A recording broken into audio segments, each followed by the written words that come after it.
Amigos,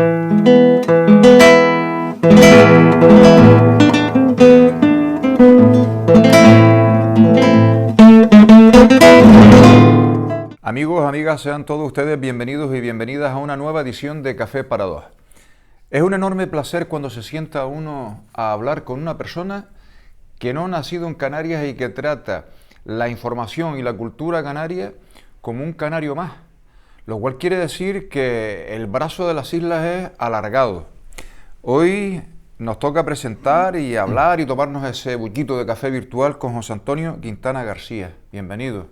Muchas gracias. José Antonio Quintana García, que nace en Cuba en el año 70. Exactamente. Y reside en Canarias desde el año 2019. Tenemos la suerte de tenerte con nosotros. Así mismo. José Antonio Quintana García, ¿cuándo empieza sus primeros escarceos con las letras? Bueno, la década del 90, de 1990, yo era historiador de un municipio, ustedes le llaman acá cronista. Cronista. Pero bueno, allá es profesional ese cargo y se llama ese municipio Venezuela. Y empecé a trabajar en 1997, tenía en esa época 27 años. Y bueno, yo provenía del sector educacional, había estudiado magisterio. Y bueno, así comencé en el mundo de la investigación histórica y también en la escritura. Primero en la radio, como escritor de programas dramatizados, y ya después entonces pasé al periodismo.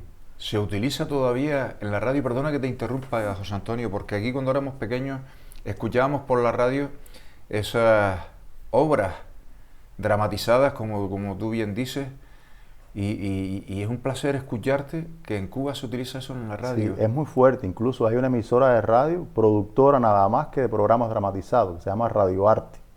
Precioso, precioso, la magia de la radio, Dios mío. Vale, continúa. Porque es Y bueno, así comencé a trabajar. En esa misma época surgió mi primer libro relacionado con Canarias, que se llama Crónica de una matanza impune. Fue publicado en el año 2001 y trata sobre una matanza de emigrantes canarios en la región central de Cuba. Específicamente comenzó en el municipio de Venezuela en 1926 y bueno, fue mi segundo libro publicado en ese año de 2001. Y así también comenzó mi interés por investigar las relaciones históricas entre Cuba y Canarias. Yo soy nieto de un gran canario, nacido en Arucas, Eusebio Quintana Macías, quien emigró a Cuba en 1909. Y esa matanza fue en el año 26. Gente que emigró de aquí, de Canarias para allá, a trabajar la tierra, ¿no? Me imagino. Exactamente, eran 3 jornaleros que secuestraron a un hacendado porque los había tratado muy mal, sobre todo a Secundino Rosales, que era el principal cabecilla de ese grupo, que decidió darle un escarmiento porque le debía jornales, no lo ayudó cuando él se enfermó de paludismo, y a raíz de ese secuestro, el presidente de Cuba, el dictador Gerardo Machado Morales, ordena maten isleños hasta que se les canse el brazo. Y se produce un hecho muy duro, una página negra en la historia de los vínculos entre Canarias y Cuba, pues cerca de un centenar de personas humildes, la mayoría nada tenían que ver con el secuestro, fueron asesinados y llevados a la cárcel, golpeados. Madre mía, eso recuerda la época del rey Herodes con Jesucristo, ¿no? A matar a todos los niños que... Madre mía. Menos mal que esa época ha quedado atrás. Decías que esos lazos de Canarias y Cuba están muy presentes en tu obra, ¿no? De hecho tienes... después hablaremos de Tomás Morales, ¿no? Manuel Pedro González, notas para una biografía. Sí. Bueno, después continué trabajando esta línea de investigación. Bueno, seguí publicando libros de otras temáticas. He publicado, este es el número 17, y publiqué libros sobre los vínculos de Cuba con Irlanda, con Venezuela, Ecuador. Trabajé un tiempo como asesor histórico en Ecuador. Y bueno, me interesó siempre el vínculo ese entre Cuba y otros países. Y bueno, como tú mencionabas, el caso del libro de Manuel Pedro González fue un encargo de una asociación cultural, Abras Canarias, que existe en La Palma, porque fue un palmero y lamentablemente casi nadie lo conoce en Canarias. Fíjate. Un hombre que publicó más de 20 libros, hizo 2 doctorados en Cuba, fue un académico que trabajó más de 30 años en los Estados Unidos, en la Universidad de California, fundó la Asociación de Pedagogos, de Educadores de Literatura Hispanoamericana, la Revista Iberoamericana. Fue un gran intelectual de talla universal, amigo de, por ejemplo, de Alfonso, el sabio Alfonso mexicano, Reyes, de Gabriela Mistral, es decir, de los grandes intelectuales de la época, de Fernando Ortiz, el cubano, de Marinello, y creó al final de su vida, con su dinero, sus ahorros, la Fundación José Martí en los Estados Unidos para divulgar el pensamiento y la obra del más universal de los cubanos. Fíjate tú, un palmero ilustre, Ilustre. Y poco conocido por nosotros. Exacto. Después tenemos aquí breve historia del feminismo en España.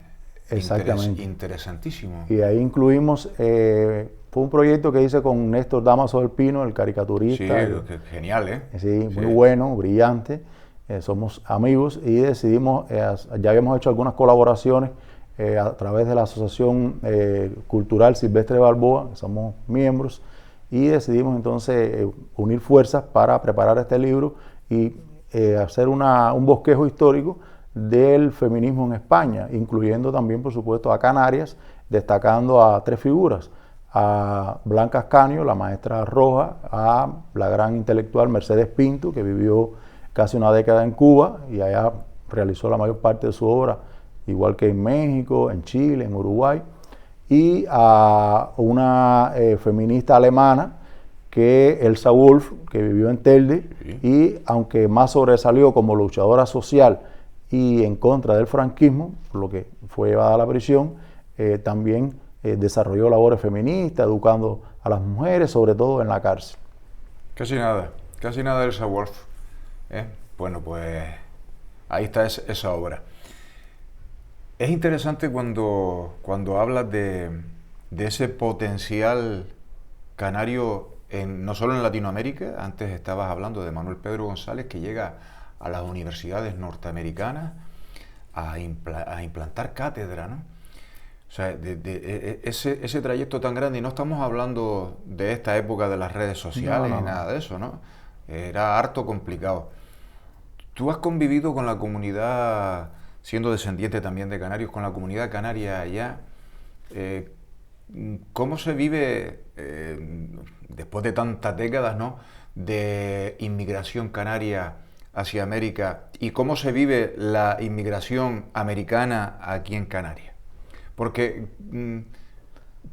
¿te molesta cuando alguien aquí critica la inmigración cuando casi todos nuestros abuelos han inmigrado? Quiero decir que es una barca que tiene 2 proas, ¿no? Claro. Bueno, en el caso de Cuba, yo estuve muy vinculado con la Asociación Canaria que existe en todo el país, que se llama Leonor Pérez, una tinerfeña, ¿no? Sabemos, la madre de José Martí, sí, y que incluso el abuelo de José Martí era de San Mateo, Antonio Pérez Monzón, y entonces a través de esa asociación mantenemos la identidad canaria, las tradiciones de los juegos tradicionales, la literatura, los bailes, las canciones, y bueno, yo atendí el frente de investigación en la provincia de Ciego de Ávila durante una etapa. Participé en muchos eventos, en el evento Canariguán, que se hace en Cabaiguán, que nosotros decimos que ese lugar es la capital canaria de Cuba, por la cantidad de canarios que habían allí. Y también participé en el primer congreso cubano-canario que se desarrolló en La Habana. Y es decir, la asociación en los últimos años tuvo una decaída, se está ahora recuperando otra vez.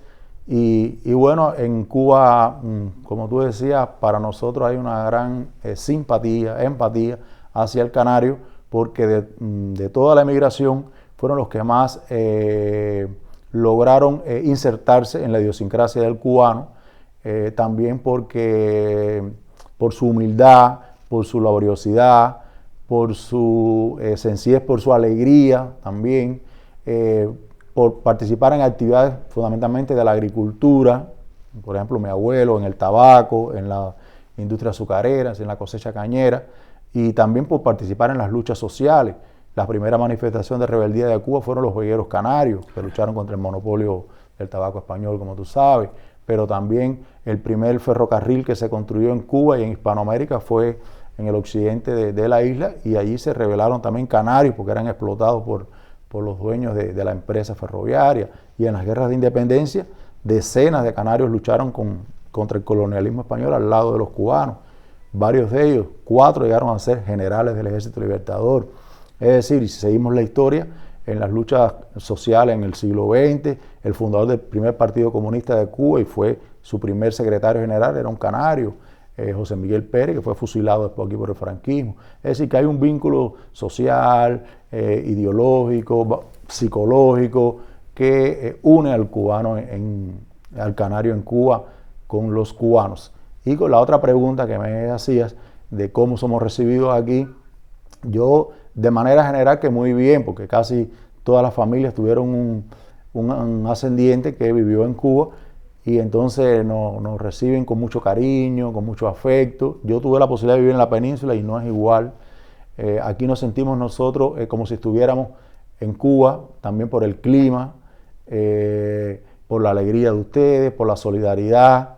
Hay muchísimos ejemplos de las cosas que en la actualidad han hecho los canarios por Cuba. Cuando la pandemia fue el ejemplo más clásico, cómo enviaron medicamentos y recursos que salvaron cientos de vidas. Es decir, que hay mucho que agradecer desde ese punto de vista. Además, la oportunidad de que nos den empleo, de que nos traten como iguales.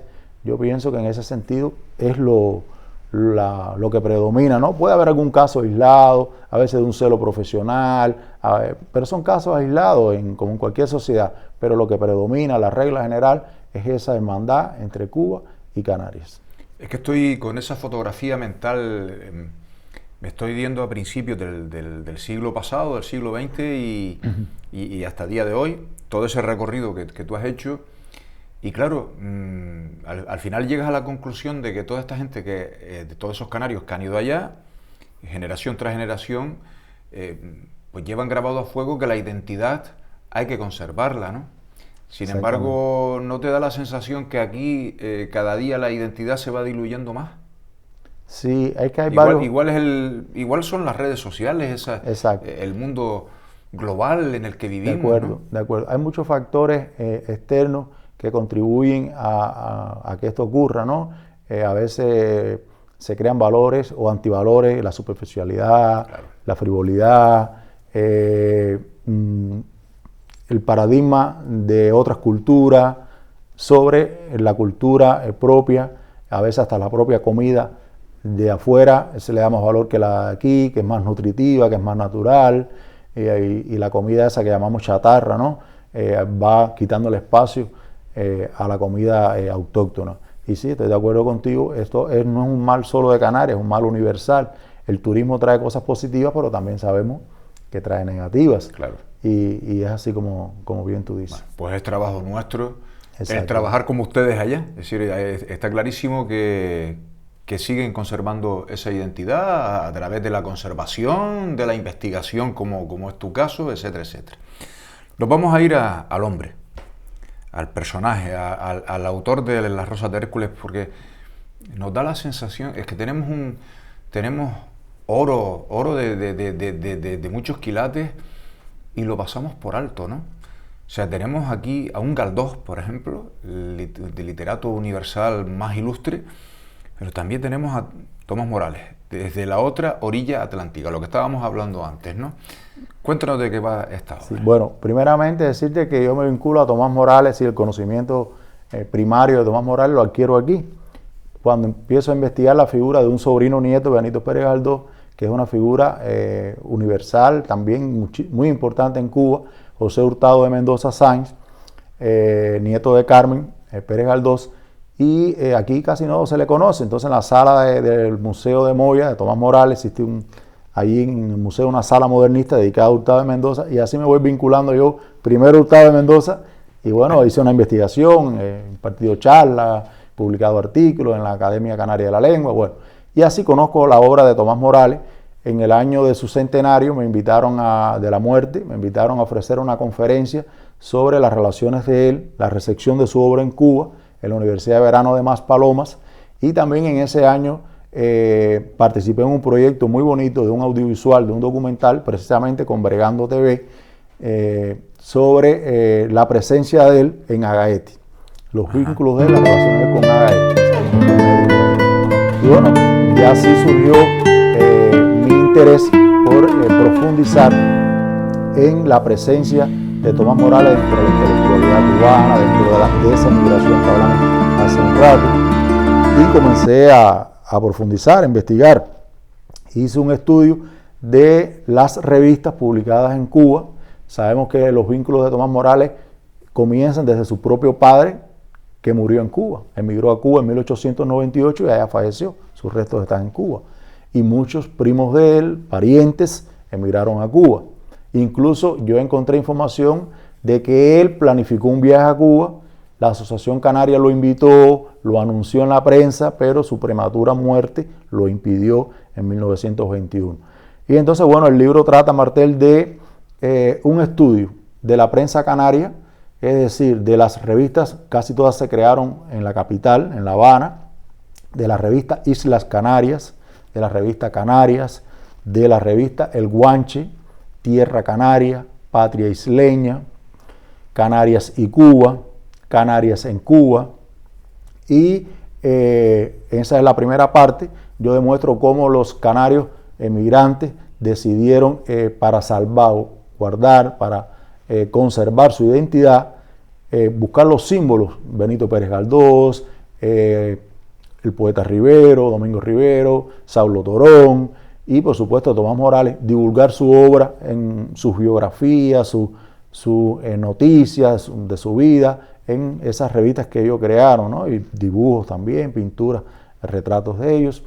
Y entonces, bueno, yo hice ese estudio y bueno, fui demostrando en ese ensayo cómo fue recepcionando esa obra y dándose a conocer al lector cubano. En la segunda parte del libro hago un estudio, pero en la prensa cubana. Como muestra, utilizo la revista El Fígaro, el Diario de la Marina, el decano de la prensa cubana, que duró más de un siglo, y La Lucha, y también el periódico Hoy, que era el vocero del Partido Socialista.